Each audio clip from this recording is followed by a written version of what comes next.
Portland, Oregon, on a mild fall afternoon, as the maple trees begin to turn a brilliant shade of yellow, painting the streets in a nostalgic hue. I am Emily Harper, 29, a software engineer at a growing startup, where creative ideas take flight every day. From the outside, my life seems picture perfect. I live in a cute, cozy little apartment with a window overlooking the Willamette River. And next to me is my boyfriend, David, a talented graphic designer with a gentle smile who always makes me feel loved, appreciated, and never once abandoned. But behind that peaceful facade, I carried a deep, silent scar from my lonely childhood. Richard and Margaret, my parents, never really considered me part of the family, at least not in the way a child should be loved. I grew up feeling like a pale shadow of Ethan, my older brother, a successful banker, the radiant pride of my parents. In their eyes, I was nothing more than a problem, a burden to be endured. Their every indifferent word, every indifferent glance was like cold needles piercing my heart, making me shrink more and more, becoming timid, lacking in confidence, and always yearning for recognition, even just once. In the midst of those dark memories, only Grandma Clara was the only light. She loved me with an unconditional love, and was the only person who truly saw me behind my weak shell. The afternoons with her, listening to her talk about life, about perseverance, tolerance, and bravery, were the rare moments when I felt protected. She often held my hand, her eyes shining with calmness and trust, whispering the promise to leave all her assets to me so that I could build my own future, escaping the suffocating shadow of my family. That promise, throughout my adult years, was a smoldering fire burning inside me, a source of motivation, a hope that helped me overcome every challenge. I always believed that one day I would truly live with freedom and my own values. Time passed by, quietly and hurriedly, between the busy work cycle and the gentle moments with David, mixed with the dull pain from the past that had never healed. Until that fateful night. It was a party to celebrate the success of the company's big project, held on the rooftop of a high-rise building where one could see the whole city of Portland sparkling in the nightlights. The atmosphere was bustling, the music was loud, everyone was laughing and talking excitedly. I, in a turquoise evening gown, was chatting happily with David and my colleagues, the people who had gone through many stressful months with me to get to this moment. It was an important milestone, an achievement that I had devoted all my heart to achieve. David stood beside me, his hand resting protectively on my waist, and his smile made me feel at peace. But then something seemingly harmless happened. The floor was a little slippery after a waiter spilled a drink. In a moment of excitement, a colleague accidentally bumped into me while moving. I staggered, feeling my body lose all gravity. I struggled in the air, my hands groping for something to hold on to, but to no avail. A scream rang out as I felt my body fall freely down the cold fire escape. The sound of the fall echoed through the air, the sound of a body hitting the cold concrete steps, the sound of bones colliding, terrifying. Each impact was a searing pain. Every joint felt like it was being crushed. Every piece of flesh felt like it was being torn apart in nameless panic. Then the final impact, so strong, made my head dizzy. A sharp pain spread quickly from my temples to the top of my head. Everything before my eyes swayed and then sank into a thick, cold darkness. In the distance, the siren of an ambulance sounded, faint at first, then growing closer, tearing apart the bustling party atmosphere. Everything became chaotic. Screams, hurried footsteps, panicked faces. David knelt beside me, his face pale, his eyes frozen with fear. He called my name over and over, his voice choked with pleading. But I couldn't respond. I was deep in unconsciousness, unaware of what awaited me ahead, on the other side of the darkness. I woke up, not in the familiar bedroom bathed in gentle morning sunlight, but in the midst of 4 white walls filled with the strong smell of antiseptic. The fluorescent light shining straight down from the ceiling blinded me. A sharp pain shot through my spine, spreading throughout my body. Every breath felt like it was tearing my chest apart. My head was spinning, my ears were ringing with a vague, lingering sound, but I realized I was lying in a hospital bed. I opened my eyes to look at the ceiling, then closed them again in exhaustion and dizziness. I had never felt such terrible pain. I lay motionless, my body nailed to the bed, numb and heavy. My ribs felt like they were broken, my legs aching as if they were being torn apart. David's voice was beside me, whispering in my ear, his hand clutching mine. His face was etched with worry and exhaustion. His gentle words of comfort rang out, but my consciousness remained hazy, hovering between the fragile boundary between reality and nothingness. Then the door to the room opened. David let go of my hand, and I heard footsteps, a sound I was all too familiar with. I didn't need to open my eyes to know it was my parents, Richard and Margaret, followed by the heavy leather boots of my brother Ethan. A blast of cold air seemed to rush into the room, a stark contrast to the warmth that had just left my hand. I chose to pretend I was still unconscious. I didn't want to face them while I was so weak. And more than that, I had a feeling that something was wrong. Richard spoke, a sigh that sounded heavy, but completely devoid of concern. "Doctor, how is she?" His voice was even, cold and emotionless. Dr. Laura Bennett's voice rang out, calm and professional. "Miss Emily has multiple serious injuries, multiple fractures, especially to her ribs and legs, and a significant concussion. We are monitoring her closely and have initiated aggressive treatment to stabilize her." Then it was Margaret's turn to speak, her voice low and hesitant, more calculating than concerned. Um, Dr. Bennett, is there really any need for such aggressive treatment? I mean, she's just a burden. We don't want to waste money on something that's not going to help." Every word was like a thunderbolt. Burden? Even when I was on the verge of life and death, I was still just a burden in their eyes? Richard continued, his voice dropping to a whisper. "Yes, we are tired of the trouble she is causing. Consider stopping treatment. She is really worthless." A chill ran down my spine. My breath caught. They were discussing ending the life of their own daughter, just because I was a problem? Tears welled up, hot and silent, but I kept my eyelids closed, not letting them know I had heard it all. After Dr. Laura left, perhaps to distance herself from their brazen cruelty, the atmosphere in the room became even more toxic. They continued to talk as if I was an object that needed to be discarded. Ethan, his voice cold, interjected, "What do you think about Mrs. Clara?" Margaret replied quickly, her voice harsh. "Nothing settled yet. Emily is a real pain. Clara died a month ago, and her will is still unsettled. This needs to be settled as soon as possible." Clara died? A month ago? My heart was crushed. My only relative, the one who loved me unconditionally, gone, and they didn't tell me? Not a call, not a text, not a note. They took away my right to say goodbye to the one who loved me? Ethan continued, his voice coldly calculating. "Exactly. If Emily were alive, she would be in big trouble, especially if she knew about the will." Margaret interrupted, her words hanging unfinished but her meaning clearer than ever. "So the best way is to let me die." I lay there, physically motionless, but in my mind a storm was raging. Every word they said was like a knife tearing at my heart. There was no affection, no sign of concern. In their eyes, I was just an obstacle preventing them from accessing the property that Clara had left me. They wanted me dead so they could easily take it all. The stark truth hit me like a slap in the face. The physical pain paled in comparison to the emotional pain of utter betrayal. In that moment, something inside me changed. The despair was gone, replaced by a burning anger. I was no longer a helpless victim awaiting my fate. I would live. I had to live.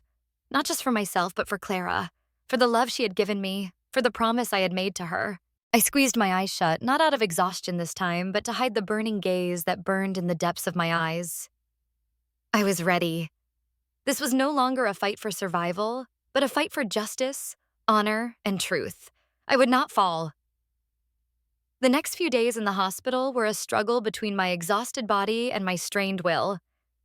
Every little movement felt like hundreds of needles piercing my flesh. Physical therapy was torture. Just trying to turn around or lift my legs a few inches made my body drenched in sweat. But I didn't say a word.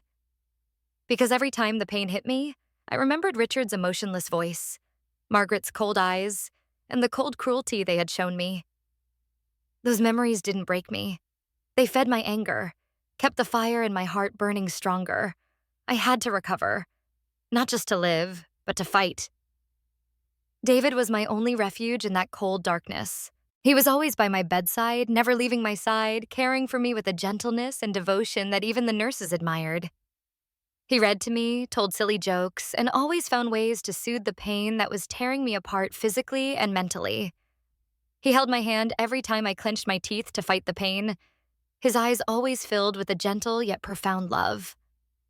In David's eyes, I was Emily, a person, not a burden or a piece of inheritance. He didn't know what I heard in that hospital room that day, but he clearly felt the change brewing inside me. From resignation to an iron will, Nurse Jessica was an unexpected surprise. Young, caring, and incredibly gentle, she gently guided me through each painful session, always encouraging me to persevere just a little longer.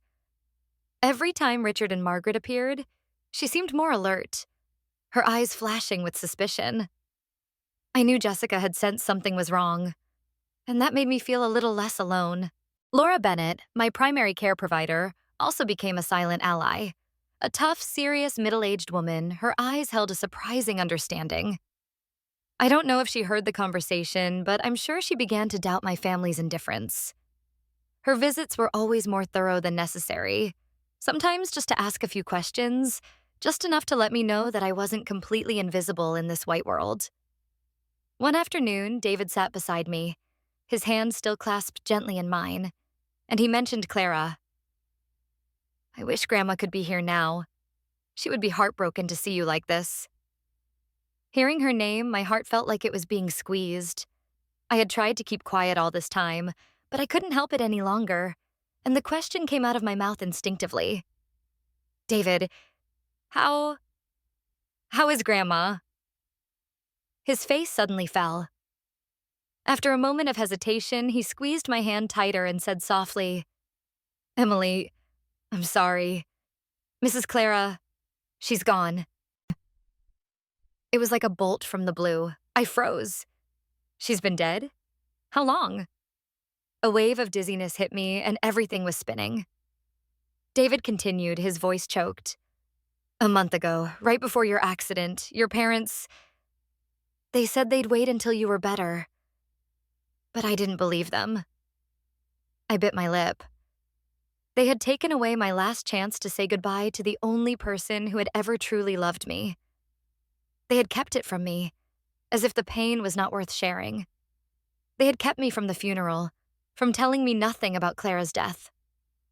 A rage rose up inside me, burning away all the physical wounds that were tormenting me. Pain, loss, disgust, all of it came together like a tsunami inside me. They want her dead, to get her will, I whispered hoarsely. David looked at me, surprised. What are you talking about? I looked into his eyes, and they burned with the truth I had kept hidden for so long. I heard everything. They wanted me dead, David, to get the fortune Clara left me. They hid her death from me. They were no longer human. Tears fell from my eyes, not from weakness, but from a deep sense of betrayal. I had never been so alone, but never so determined. I will live. Whatever they want, I will live to stop it. I will keep what is hers. David held me in his arms.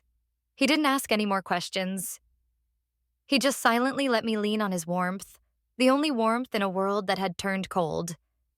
Even though my body was weak, even though I had to rely on others to survive, and even though loneliness was eating away at me every day, I still didn't allow myself to fall. It was that betrayal that forged me into steel. I will live, I said again, this time clear and firm as an oath, and I will make them pay. After that life or death decision, my mind became unusually clear. as if every nerve was straining to receive every piece of information. I knew I didn't have much time. I had to act, and absolutely discreetly. I couldn't give my parents another chance to complete their dark plot. The very next morning, when David arrived at the hospital, I whispered to him a name I never thought I would have to mention. "David," I said, my voice weak but my eyes bright. "Come to my apartment. Search everything. My computer, my folders, any drawers that might contain documents related to Grandma." I remember her talking about a personal attorney named Sarah Mitchell. I tried to picture warm afternoons when Grandma Clara would tell stories, and the name drifted through me like a breeze. Maybe an email or a letter. You have to find it. And David, don't let anyone know I'm awake, especially not them. David looked at me, doubt flickering in his eyes and then gone. He knew. Somehow, he always knew I wasn't being unreasonable. "I'll do it," he said, determination in his eyes. A few hours later, David returned, his face aghast. He held my tablet. "Emily, I think I found it." He opened the screen, scrolled through it a few times, and then showed it to me. "This email is in my spam folder. From Sarah Mitchell." I took the device, my hands shaking. The subject line was clear. "Inheritance matters of Mrs. Clara Harper." My heart clenched. I opened the letter, each line hitting my eyes, lifting the curtain of truth I was not ready to face. Sarah Mitchell wrote clearly, "I, Emily Harper, am the legal and sole heir to Clara's entire estate. The total value, about $3.5 million. The details were clearly listed. A 3-bedroom house in the Portland suburbs, where my childhood was imprinted in every brick. A small apartment in San Francisco, where she spent her summers, and significant investments. Stocks, bonds, liquid assets." I read the letter over and over again, each word scratching at my heart. My grandmother had really left everything to me, and because of that, my parents, Richard and Margaret, wanted me gone. The false facade they had worn for so long began to fall, revealing their cold, cruel faces. Not because I was a burden, but because I was standing in the way of their vast fortune. Anger and disgust welled up in my throat, so bitter that I could hardly breathe. "I have to contact her," I said, trying to calm myself. "But David, you have to be the one. Tell her I'm still unconscious and that everything is to be kept absolutely confidential. Not a word is to get to my parents." David nodded, saying nothing, but I saw the look in his eyes, a mix of worry and determination. He dialed Sarah Mitchell right there, putting the phone on speaker so I could hear every word. Sarah Mitchell, her voice deep, clear, and sharp, listened to David. Then she said something softly that made my whole body freeze. "David, I'm glad someone is finally contacting me on Emily's behalf, but I also need to let you know this. Richard and Margaret Harper have called me several times over the past few weeks. They say that Emily is incompetent and that they should be given full custody of her assets." I held my breath. My eyes stared into space, a few weeks ago? That meant before the accident. Was the accident really an accident? No, they had planned it all along. My fall down the stairs could have been just the prelude to a long-planned attack. Sarah continued, her voice calm but not hiding her displeasure. "They begged me to sign a document granting guardianship, saying that Miss Emily was mentally unstable and not capable of managing such a large amount of assets." I closed my eyes. That cruelty, not just the deprivation of property rights, but also the denial of dignity. The denial of human dignity. They didn't just want me dead. They wanted me forgotten as a madman. I gestured to David. My voice was hoarse but sharp as a knife. "Tell her to schedule a meeting, as soon as possible. I need to see her." David nodded, his eyes shining with understanding and deep sympathy. I felt his hands tighten around mine, a quiet but steady support. I looked out the window. The afternoon sun shone through the frosted glass, casting long, prophetic streaks of light on the hospital room floor. There was no room for tears or weakness in my heart. There was only a fire, burning, persistent and fierce. This fight, I will not lose. Not for money, but for honor, for the love my grandmother has placed in me. Because I myself, Emily Harper, will not let them bury me like a ghost. I will live, and they will pay. My normally quiet hospital room became the stage for the most grotesque and disgusting drama I had ever witnessed. A few days after David contacted attorney Sarah Mitchell, Richard, Margaret, and Ethan came to visit. They entered with faces full of fake compassion that only made me want to vomit. Richard asked David about my condition so gently that it was shamelessly polite. Margaret pulled out her usual lace handkerchief and dabbed at her tears in a role she had played hundreds of times. Ethan was the same, standing in the corner with his arms folded, his eyes expressionless, cold as a block of stone. As planned, David pretended to go out to get some food and coffee. But before leaving, he discreetly turned on the recording mode on his phone and skillfully hid it under the pillow where I was lying. I felt a slight bump under my head, but kept my face still, breathing slowly and evenly as if I was still unconscious. David closed the door gently and walked away. He stood nearby, close enough to hear every word, but far enough away to not be detected. As soon as David's figure disappeared, their masks fell mercilessly. Richard sighed heavily, his expression becoming grim and tired. It's really annoying. I wonder when she'll settle down. That unfinished sentence didn't need another word. I already knew his intention. Margaret cut in immediately, her voice sharp as a knife, laced with impatience and bottomless greed. Stop whining, Richard. We can't just sit around and wait. Sarah Mitchell has started responding. We have to file for guardianship quickly. Once she's dead, Clara's assets will be in our hands. The house in Portland, the condo in California, plus those bonds, it's no joke. I heard every word, my heart pounding under the blanket. They made no attempt to hide it, no hesitation. They were discussing taking my life and property right in the hospital room where I was lying. Ethan, who had been silent until now, finally spoke. His voice was as calm as if he were discussing a contract. I told you, we have to be tough with Mitchell. She's not a very flexible lawyer. We need to convince her that Emily is mentally unfit to manage the estate. The sooner the better, before anything changes to her current status. Exactly, Margaret exclaimed, her eyes shining with excitement. The house in Portland will sell first. The money will fund my project. I have it all ready, Richard. It will be a blast. She was almost shaking with excitement, as if she had already had the money in her hands and was spending it without stopping. I lay still, but tears began to fall down my temples, silently wetting the pillow. Each of their words was a stab to my heart. Not just betrayal, but naked, disgusting corruption. Those people, my parents, my brother, now revealed themselves as bloodthirsty demons in familiar forms. They continued to discuss endlessly, from strategies for approaching Sarah Mitchell, to legal traps to render me incapacitated, to investment in shopping plans after they seized the property. Every word they uttered was petty, cold, and cruel. I even heard Ethan chuckle slightly as he suggested legal tricks that could short-circuit the process. A cold euphemism for strangling me with the cover of the law. After about 15 minutes of merciless mental torture, David's footsteps echoed in the hallway. Immediately, the trio returned to their familiar masks.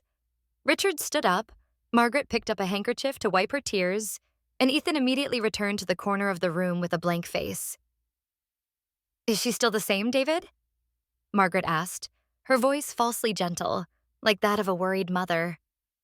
Yes, Miss Margaret. Emily has not shown any signs of improvement, David replied, his voice so low and calm that I admired his acting ability. Finally, they left, leaving behind a room filled with lies. As soon as the door closed, I opened my eyes. David walked quickly to the bed, his eyes filled with worry and anger. He reached under the pillow and took out his phone. I recorded everything, David whispered, his voice hoarse with anger.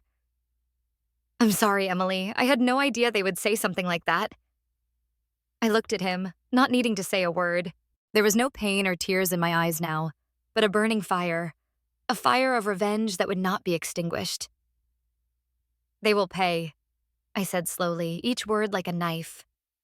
Not just for what they did to me, but for what they did to Clara. This was more than just a fight for property.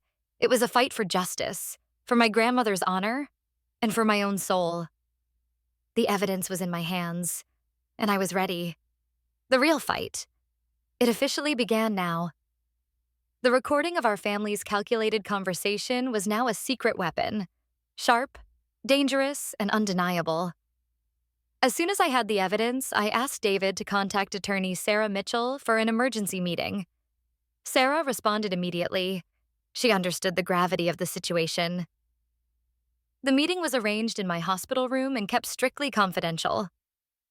David had quietly notified Nurse Jessica and Dr. Laura Bennett, the only two people I could trust at the moment.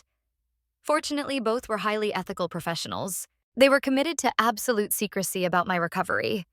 Sarah Mitchell appeared, stern and commanding, a sharp-tongued woman with a keen eye and a professional demeanor that radiated from her every movement. She made me feel a little protected. I didn't say much, just motioned for David to play the recording. The voices of Richard, Margaret, and Ethan echoed through the tense air. They discussed discontinuing treatment for me and how to take control of the assets left by Clara. Sarah's face gradually tensed, her every muscle tightening. She missed nothing, and when the recording ended, she nodded slightly, her eyes flashing with anger. "This is a particularly powerful piece of forensic evidence, Emily. It could turn the tide of battle," she said, her voice firm. We immediately set about formulating a counterattack.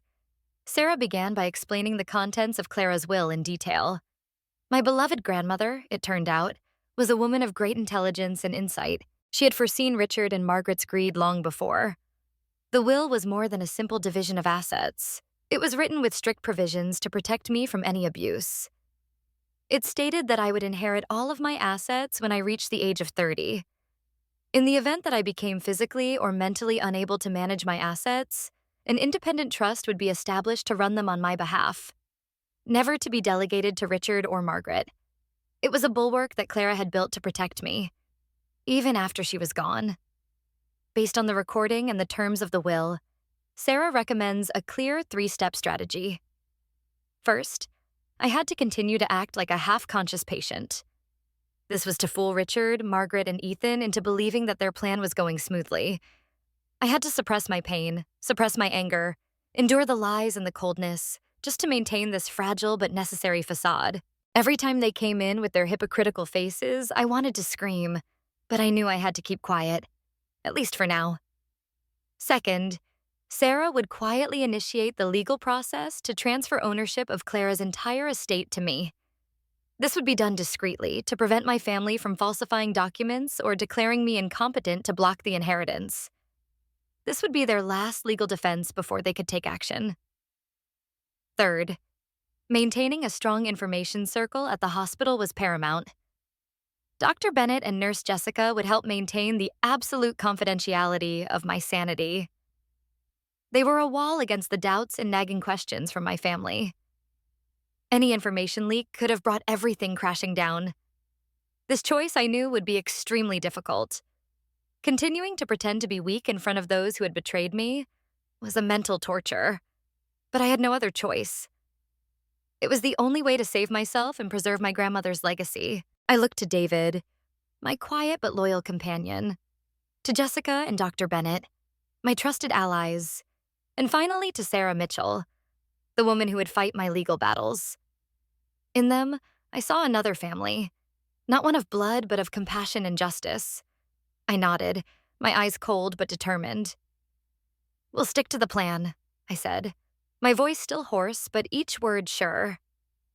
A new vitality surged through me. Though my body was still weak, my will had never been stronger. This fight wasn't just about reclaiming what was mine. It was about reclaiming honor. For Clara and for myself. I wouldn't let them win. Not this time. In the following days, I devoted myself to physical therapy. Each small movement a slow but steady step on the road to recovery. David was always there, silently supporting and empowering me with unconditional devotion. Nurse Jessica and Dr. Bennett kept their promise too. They silently guarded the secret of my sobriety. Like loyal sentinels, The plan we had laid out began to run smoothly, quietly and discreetly, like a powerful undercurrent. Late one afternoon, Sarah Mitchell came to visit, carrying an old envelope, the paper yellowed with age. "This is what Clara told you to give her when the will was read," Sarah said, her voice low as if she were remembering. "I kept it as she told me, and I never let it go for a minute." My heart was pounding. I took the envelope with trembling hands as if it contained the soul of my deceased grandmother. Inside was a handwritten letter. Clara's slanted handwriting, though somewhat shaky with age, still retained the gentleness and warmth that was unique to her. I opened the letter. The words that appeared were engraved in my heart, telling a story that only she and I could fully understand. "My dear Emily," the letter began, "if you are reading this, it means that I have passed from this world, and my will has come to pass. I know your journey has not been easy. I have seen firsthand the indifference, harshness, and coldness you endured from your own flesh and blood, your parents and your brother. My heart has often ached with helplessness. But through it all, I have seen the light in you. A strong will, a kind heart, and an intelligence beyond your years.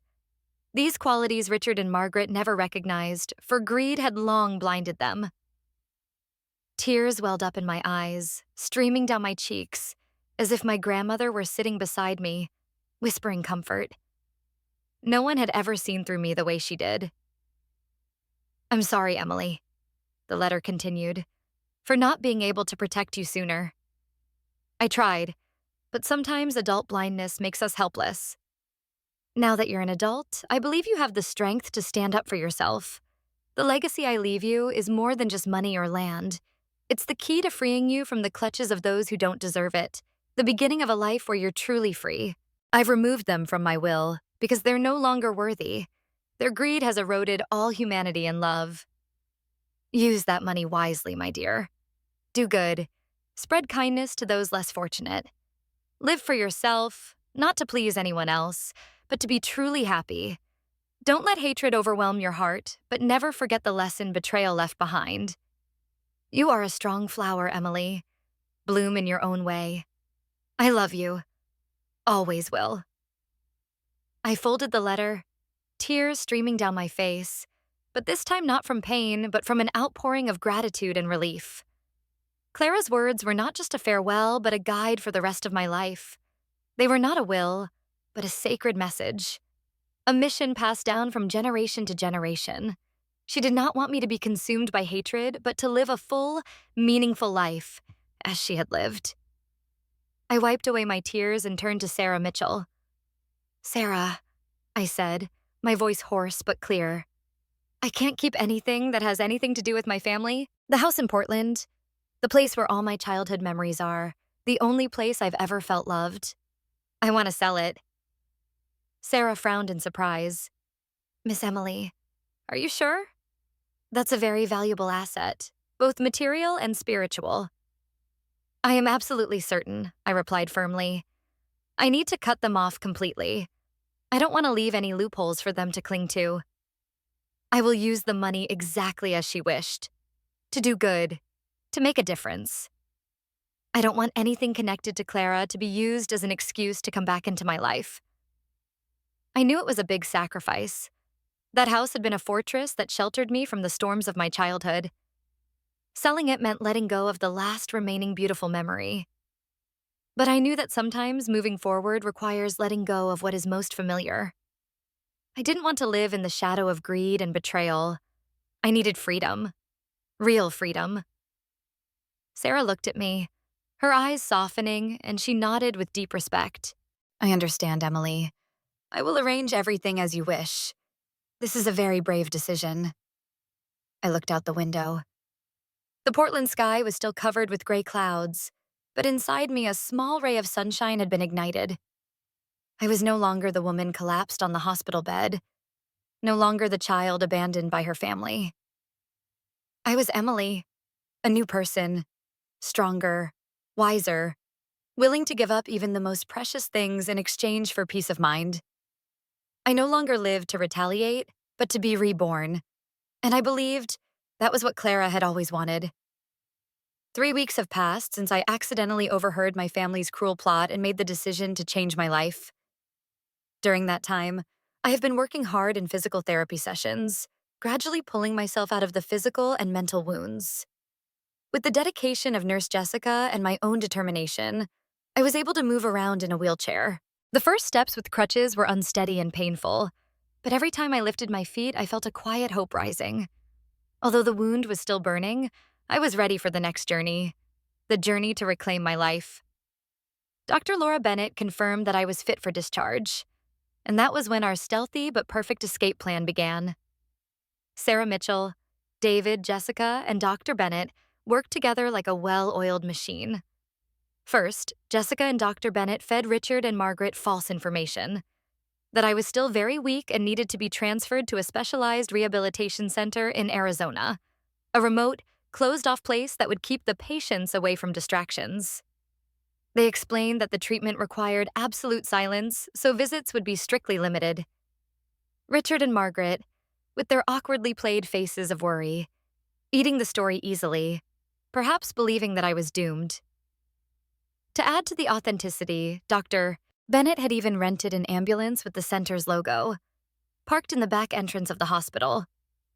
Late one quiet night, when the hallway lights had dimmed, David appeared at my door. I was wearing the simple clothes he had prepared, a wide-brimmed cap, and a mask to hide my pale face and my eyes that had brightened after so many days of darkness. Sitting in a wheelchair, David gently pushed me through the quiet hallways. Jessica opened the front door, and Dr. Bennett waited at the exit, her eyes on every direction, like a devoted guardian. As David pushed me out the back door of the hospital, the night air hit me, cold and sobering. For the first time in weeks, I took a deep breath, not of antiseptic or stagnant hospital air, but of the cool, quiet night air. It was the smell of freedom. David helped me into the car. I looked back at the hospital building, the place that had witnessed the most miserable hours of my life, but also the place where I had found my will to live. Now I left not a defeated person, but a resilient survivor, ready to start again. But David didn't take me to my old apartment.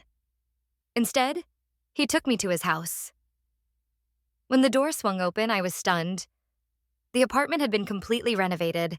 A wide hallway, a toilet with a grab bar, a low kitchen counter, every nook and cranny showing thoughtfulness and attention to detail.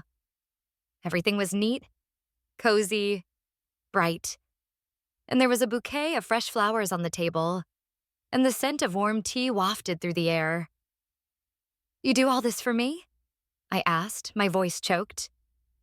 David smiled, his familiar smile that made all my worries melt away. "I just want you to feel as safe and secure as possible. This will be our new home, at least until you're fully recovered." I rested my head on his shoulder, and for the first time in years, my heart felt a real sense of peace. No more fear, no more hiding. I was free from the shadow that had shrouded my life. I could be myself, no more a pawn in a family game. The surprise? They had no idea I had left the hospital. They still believed I was in a rehab facility far away, out of reach. Perhaps they were now complacently thinking that I was withering away somewhere, no longer a threat to their legacy. But they were wrong. I was not just alive, I was reborn. I looked out David's apartment window. The moon lit up the night sky like an omen. A new chapter was beginning. A future of freedom and promise awaited me. After quietly leaving the hospital and moving into David's apartment, the next few weeks were spent focusing on my physical recovery and completing the legal paperwork with Sarah Mitchell.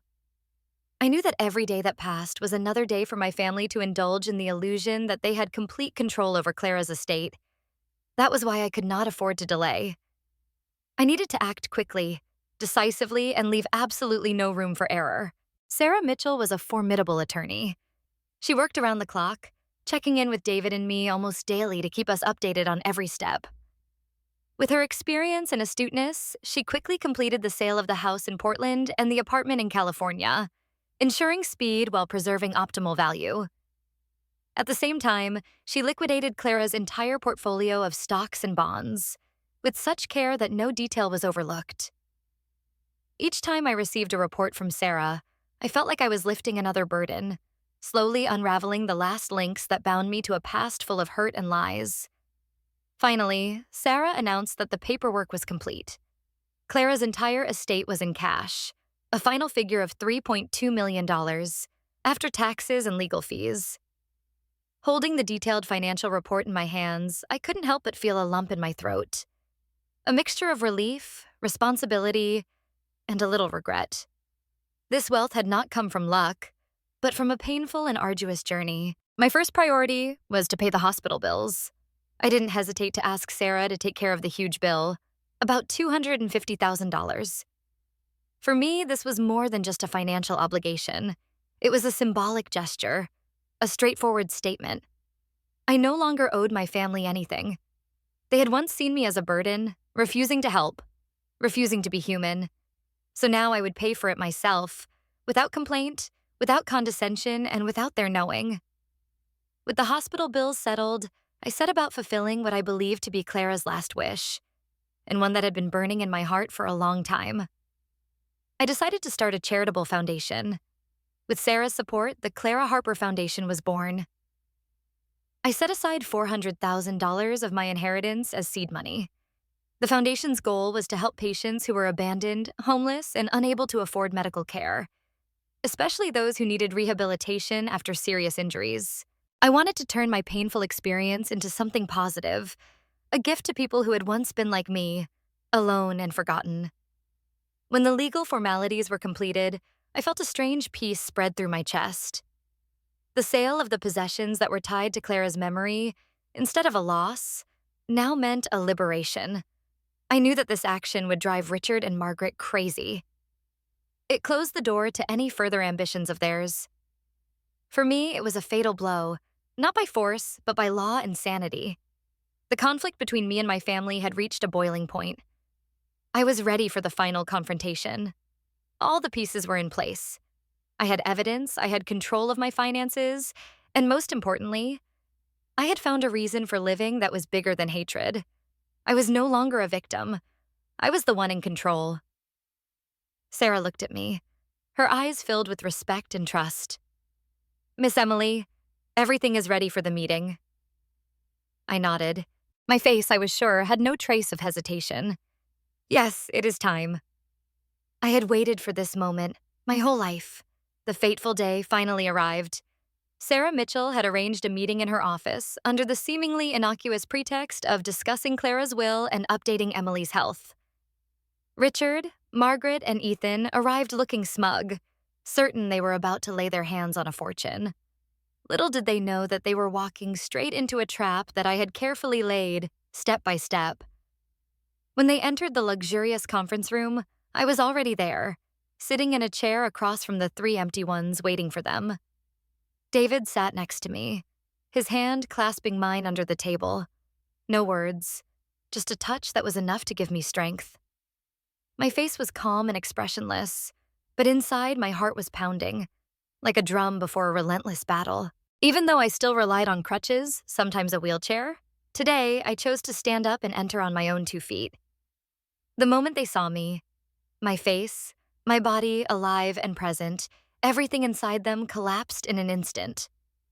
Their smugness was gone, replaced by shock, then panic. Margaret was stunned, her mouth agape, her bag almost falling from her hand. Richard froze as if someone had hit him hard in the face. Ethan, always so arrogant, couldn't hide his confusion and uncertainty.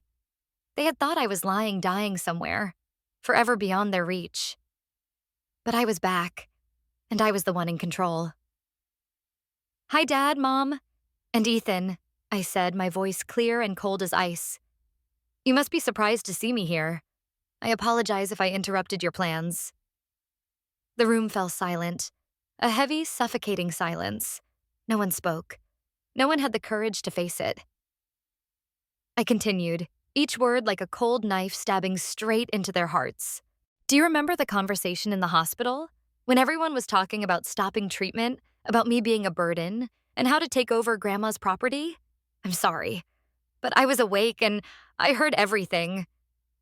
Richard and Margaret's faces turned pale. Ethan moved his lips, trying to say something, but no sound came out. I nodded slightly, signaling David. He flipped open his phone, connecting it to speaker. The room suddenly filled with a familiar voice. Their own. Richard. She is just a burden. What is the point of intensive treatment? We can't afford to pay anymore. Margaret, her voice harsh and cold. Yes. We are tired of the trouble it causes. Stopping treatment will be a relief for all. And then Ethan's calculating voice rang out. If Emily is left alive, she will be dangerous. Especially when she knows about the will. Every word, every little laugh, every expression of indifference echoed through the room, like arrows piercing honor and humanity. Richard blushed with anger and shame. Margaret burst into tears, but they were not tears of regret. They were tears of bitterness at being exposed. Ethan stood there, eyes wide with panic, as if he finally understood what was happening. When the recording stopped, I looked straight at them.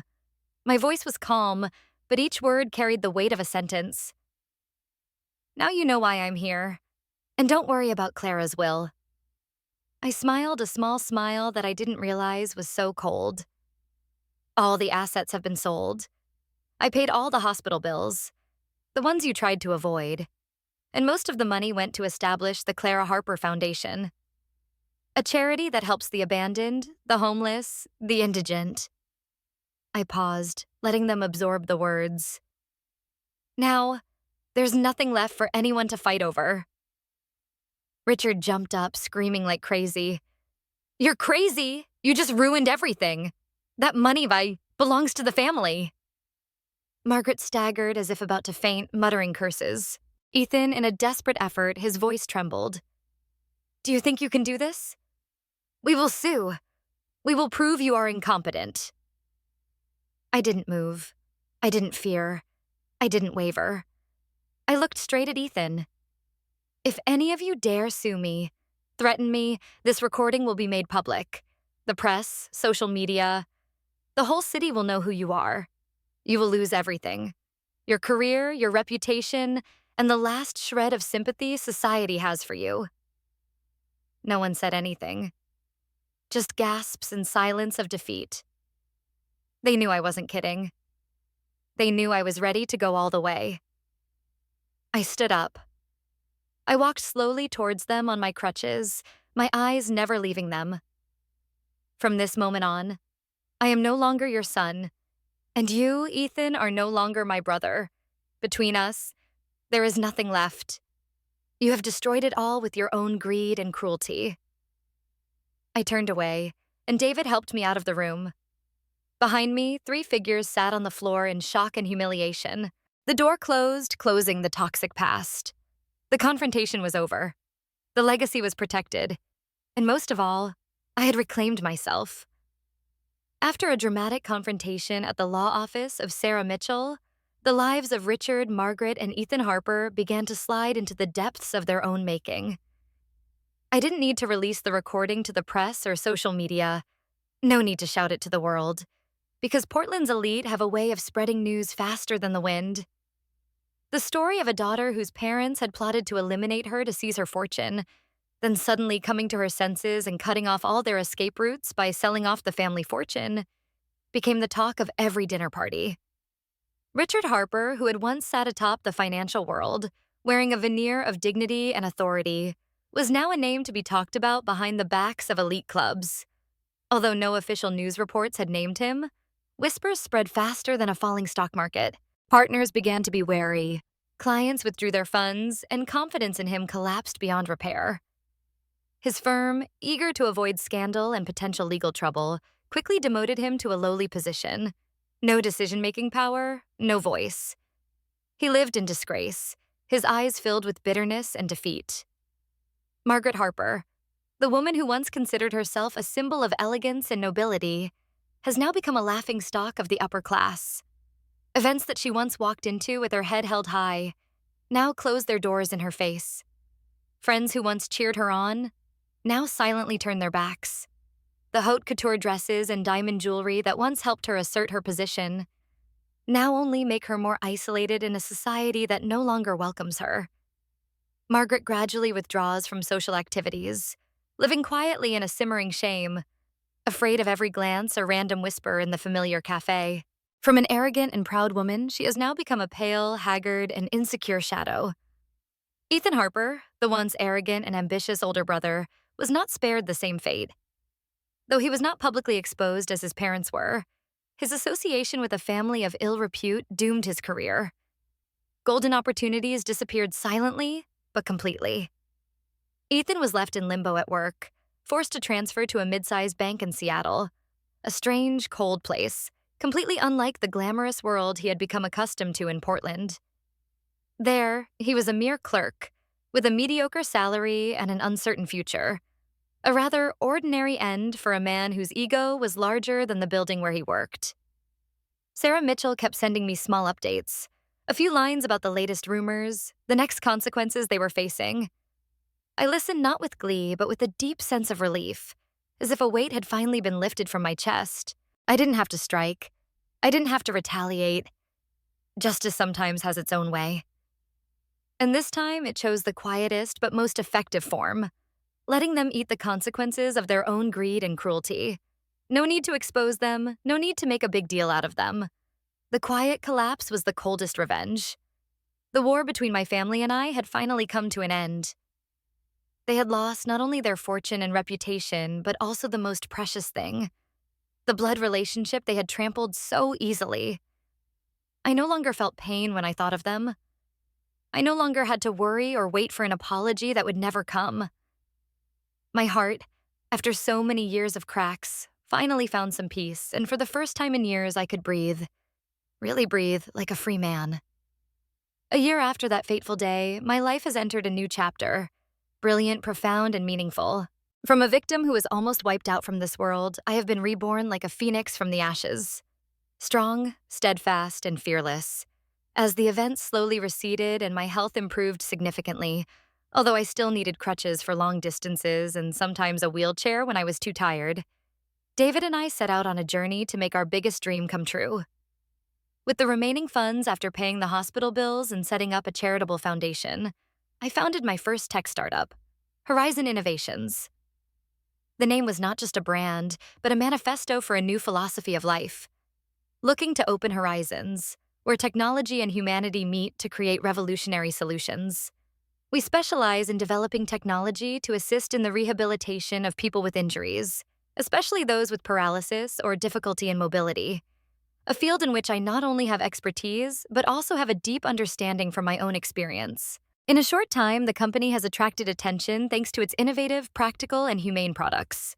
We develop smart wearables to track recovery progress, personalized physical therapy applications, and even mobility-assistive robots for people with disabilities. Each product created is the crystallization of effort, passion, and empathy, not only mine, but also David's. I find happiness in each project, in each patient's face that smiles after a long period of pain. The Clara Harper Foundation also flourished in a way that I did not expect. I spent a lot of time directly managing, meeting patients, listening to their tearful but empowering stories. Many of them were physically and mentally damaged, not only by the disease, but also by the indifference and coldness of their own families. The foundation helped them pay their hospital bills, rehabilitate them, and most importantly, bring them spiritual comfort. I expanded the scale, raised more funds, and gradually turned the charity into an influential organization. Every time I saw a patient gradually recover, I felt the image of Clara smiling gently from somewhere, like a silent blessing. David and I also moved into a small house in the suburbs of Portland, simple, cozy, and filled with light. The house is modern, minimalist, but full of nature. In the garden are planted flowers that Clara loved, lavender, peonies, dahlias, as a way for me to always keep her in my heart. All are not ostentatious, but enough to create the feeling of a real home. A place where David and I can live, work, and plan for brighter tomorrows. Selling all of Clara's material possessions, the things that had once been a family, now only a memory, initially made me regretful. But as time went on, I came to understand that it was not a loss, but a necessary release. It allowed me to completely cut myself off from the toxic past, from the people who had once been my blood but had never treated me as family. I was no longer the weak Emily, abandoned, insulted, and betrayed. I was no longer the Emily filled with hatred, thirsting for revenge. I was the Emily of today, independent, self-sufficient, resilient, and full of the desire to live a meaningful life. Every morning, as I sit in the sunlit office of Horizon Innovations, I stare out the large windows at the trees in the distance. A smile of satisfaction spreads across my face. I have found my reason for being. Not to run away from the past, but to use it as a foundation for something better. I have turned pain into motivation, betrayal into positive action, and created a new path. Not just for myself, but for those who have also been forgotten by the world. And that is the true legacy that Clara wanted me to leave behind. Exactly 1 year after the terrible accident, the day that seemed to have closed my life journey forever, but strangely opened the door to a miraculous rebirth. I held a small, quiet, and warm party at my favorite coffee shop in downtown Portland. Not to commemorate the pain, but to welcome a new beginning. My second life, full of freedom and meaning. The space of the cafe is still the same. Cozy, soft yellow lights falling on the wooden tables, soft jazz music quietly flowing like a stream of memories. The people I invited were not many, but each of them was an indispensable part of my new journey, the family I chose for myself. There was David, my partner who held my hand through the darkest moments. There was Jessica, the devoted nurse who wiped my sweat during severe pain. There was Dr. Laura Bennett, who protected me silently when I had no time to protect myself. And there were new faces, my colleagues at Horizon Innovations, who built my dream from the ruins with me. When everyone was seated, I stood up and raised my glass of champagne. My voice shook with emotion, but my eyes were bright, steadfast, grateful, and powerful. Today is not the anniversary of the accident that almost killed me. Today is the anniversary of my new life. I want to thank David, Jessica, Dr. Bennett, everyone who believed in me when I doubted myself. Everyone who stood by me when everything seemed to fall apart. I looked around, silently meeting each person's eyes. A year ago, in a sense, I died, but I was also born again, with a new soul, a new perspective. The journey was full of wounds, but also full of valuable lessons. I paused, took a deep breath as if to balance my emotions.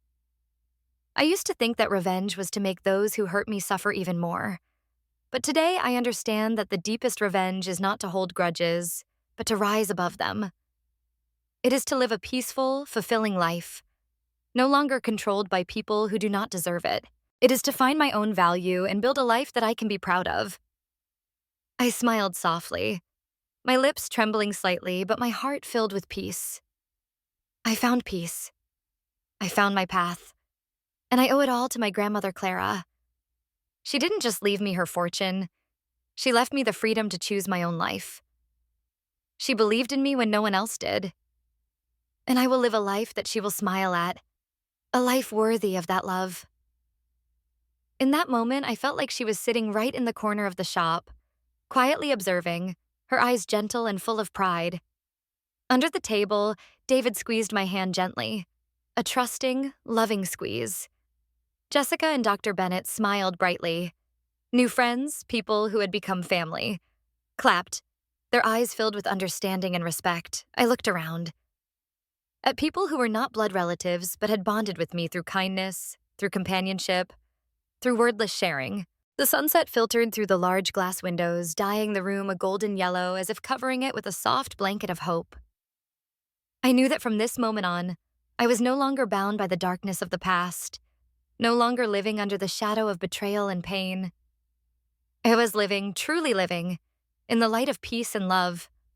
This was the ending I had thought I would never have. But today, I knew I deserved it. Thank you for listening to my story.